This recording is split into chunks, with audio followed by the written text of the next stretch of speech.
جی بسم اللہ الرحمن الرحیم۔ اس وقت ہم موجود ہیں جناب ملک سفیرہ ایڈوکیٹ صاحب کے پاس، جن سے ہمیں معلوم کریں گے کہ یو کے کا جو اسٹڈی ویزا ہے اس کی ریکوائرمنٹ کیا ہے، چونکہ ملک صاحب کا جو بیٹا ہے وہ بھی بیرون ملک اسٹڈی کے لیے گیا ہوا ہے۔ جی ملک صاحب۔ جی شاہ جی، آپ نے بڑا اچھا سوال کیا ہے۔ تو سب سے پہلے تو آپ کو دیکھنا چاہیے کہ آپ صرف اسٹڈی کے لیے جانا چاہتے ہیں یا اسٹڈی کے ساتھ ساتھ آپ کام بھی کرنا چاہتے ہیں۔ تو سب سے پہلے تو یہ چیز آپ کو ذہن میں رکھنا چاہیے۔ اگر آپ صرف اسٹڈی کے لیے جانا چاہتے ہیں تو پھر تو آپ کو جانا چاہیے رسل گروپ کی کوئی بھی یونیورسٹی ہو، اس میں ایڈمیشن لینا چاہیے، کیونکہ رسل گروپ جتنی بھی یونیورسٹیز ہیں وہ وہاں پہ جو یو کے میں ہیں وہ ٹاپ رینکنگ میں آتے ہیں۔ لیکن ان کا یہ ہے کہ ان کی فیس زیادہ ہوتی ہے، ایڈمیشن کا کرائیٹیریا تھوڑا سخت ہوتا ہے، اور آل اوور دا ورلڈ جو ہے رسل گروپ کی یونیورسٹیز کا ایک معیار ہے۔ اب اگر آپ اسٹڈی کے علاوہ ساتھ کام بھی کرنا چاہتے ہیں تو پھر آپ کو دیکھنا ہوگا کہ آپ ایسی یونیورسٹی میں جائیں جن کا کرائیٹیریا ان سے تھوڑا سا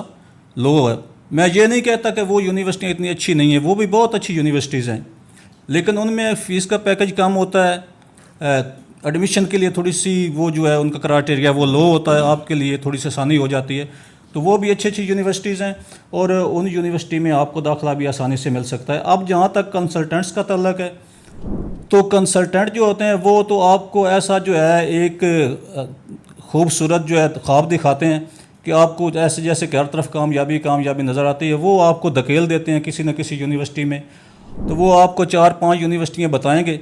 لیکن آخر میں وہی کہیں گے کہ فلاں یونیورسٹی جو ایک کے ساتھ ان کی ایفیلیشن ہوتی ہے اس میں کر لیں، بہت اچھا ہے۔ آگے کیا کیا چیزیں فیس کرنا پڑتی ہیں۔ اب کنسلٹنٹ کے پاس آپ جائیں گے، وہ آپ کو کہے گا کہ 30-35 لاکھ آپ کا خرچہ ہے، اور آپ کا ایڈمیشن بھی ہو جائے گا، آپ کا سارا فلائی کرنے کا خرچہ بھی آئے گا، اور بالکل ٹھیک ٹھاک آپ کا سلسلہ چلے گا۔ لیکن آگے جا کے آپ کو جو فیس کرنا پڑتا ہے، ایک تو ہے کہ یہاں پہ وہ انیشل شو کرتے ہیں آپ کو 3 یا 4 ہزار پاؤنڈ، یہاں سے آپ نے انیشل پے کر دیا، آپ کا ایڈمیشن ہو گیا، آپ کا ویزا لگ گیا۔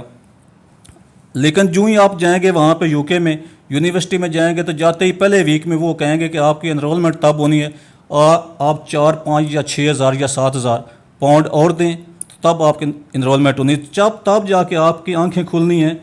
کہ کنسلٹنٹ نے تو یہ چیزیں ہمیں بتائی نہیں۔ تو آپ کو سب سے پہلے یہ دیکھنا چاہیے اور پوچھنا چاہیے کنسلٹنٹ سے، اپنے طور پہ بھی ریسرچ کرنا چاہیے کہ انیشل تو ہم نے 3-4 ہزار یا 5 ہزار پاؤنڈ دے دیا، کیا جاتے انرولمنٹ پہ تو نہیں کچھ دینا۔ اچھا، نیکسٹ چیز جو ہے وہ یہ ہے کہ آپ کو ذہن میں رکھنا چاہیے کہ آپ کا کورس کون سا ہے، آپ کی پریویس اسٹڈی کون سے سبجیکٹ میں ہے، اور آپ کا آگے جو ہے اسٹڈی ویزا وہ کون سے سبجیکٹ میں کرایا جا رہا ہے۔ اب کنسلٹنٹ جو ہے وہ اس چیز کو نہیں دیکھتے کہ آپ کے نیچے کون سی ڈگری ہے، وہ صرف یہ ہے کہ ان کا ایڈمیشن ہو جائے، ان کا کیس کسی نہ کسی طرح مکمل ہو جائے،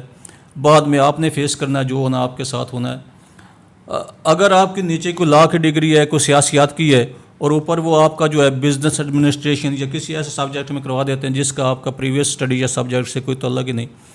تو اس ڈگری کا نہ تو آپ کے کیریئر میں کوئی فائدہ ہوگا، اور نہ ہی آپ کے لیے وہاں پہ وہ کوئی بینیفیشل ہوگا، بلکہ آپ کو قدم قدم پہ وہاں پہ فیس کرنا پڑے گا۔ آپ کے اگزام جو ہیں اس میں مسئلہ بنے گا، آپ کی اسٹڈی میں مسئلہ بنے گا، آپ کو اس کو سمجھنے میں مسئلہ بنے گا، اور پھر آپ اگر مزید اسٹڈی اگر جاری رکھنا چاہتے ہیں تو اس کے لیے ضروری ہے کہ آپ پہلا سیمسٹر جو ہے پاس کریں، تمام سبجیکٹ تمام جو ہے اگزام وہ پاس کریں، وہ تب ہی آپ پاس کر پائیں گے کہ اگر اس کا کوئی اس کے ساتھ لنک ہوگا آپ کا پریویس سبجیکٹ کے ساتھ، ورنہ تو آپ کی پریویس ایجوکیشن اور آگے آپ نئی صورتحال کو فیس کریں گے تو اس سے نہ تو آپ اس کو جاری رکھ پائیں گے، مزید نہ پاس کر پائیں گے، اگر پاس نہیں کر پائیں گے تو آپ کا اگلے جو سیمسٹر میں اس میں انرولمنٹ نہیں ہوگی، اور انرولمنٹ نہیں ہوگی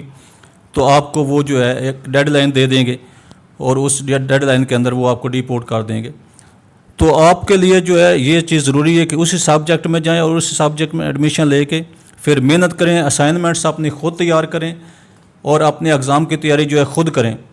اس میں بھی آپ کا فائدہ ہوگا، آپ کا نالج بھی جو ہے وہ وسیع ہو جائے گا، ایکسپیرینس ہو جائے گا، اور آپ کے فیل ہونے کے چانسز بھی کم ہوں گے۔ یہ ہے کہ یہ چیزیں ہو گئیں کہ اسی سبجیکٹ میں ایڈمیشن لینا ہے، فیل نہیں ہونا۔ اور آخری چیز یہ ہے کہ اسٹیٹمنٹ، بینک اسٹیٹمنٹ جو اسٹڈی ویزے کے لیے ریکوائرڈ ہے، اگر تو آپ کے اپنے پیسے ہیں تو اس سے اچھی کوئی بات نہیں، لیکن اگر آپ پیڈ اسٹیٹمنٹ پہ جانا چاہتے ہیں تو اس میں ایک چیز کو ذہن میں رکھیں کہ جو ہے آپ کا بینک اکاؤنٹ وہ اسی ضلع کا ہونا چاہیے جہاں آپ کی رہائش ہے، کسی دوسرے ضلع کا نہیں ہونا چاہیے۔ اگر دوسرے ضلع کا آپ کا ہوگا بینک اسٹیٹمنٹ تو اس کے لیے آپ کا یونیورسٹی بھی انٹرویو کرے گی، آپ کی ایمبیسی بھی انٹرویو کرے گی، اور آپ کو ایکسپلینیشن دینی پڑے گی کہ آپ کی رہائش دوسرے ضلع کی اور بینک اکاؤنٹ جو ہے وہ ادر ڈسٹرکٹ میں کیوں ہے۔ تو یہ چیز بھی آپ کو جو ہے ذہن میں رکھنی چاہیے، اسی ضلع کی اسٹیٹمنٹ ہونی چاہیے جہاں پہ آپ کی رہائش ہے۔ تو یہ ساری چیزیں ہیں، تو ان چیزوں کو آپ نظر غور رکھنے کے بعد، پورا اس پہ ورک کرنے کے بعد، ریسرچ کرنے کے بعد پھر آپ جائیں گے تیاری کے ساتھ، تو آپ کی فائل ریجیکٹ بھی نہیں ہوگی، ویزے کے چانسز بھی زیادہ ہوں گے، اور کامیابی کے چانسز بھی ہے وہ بہت زیادہ ہوں گے۔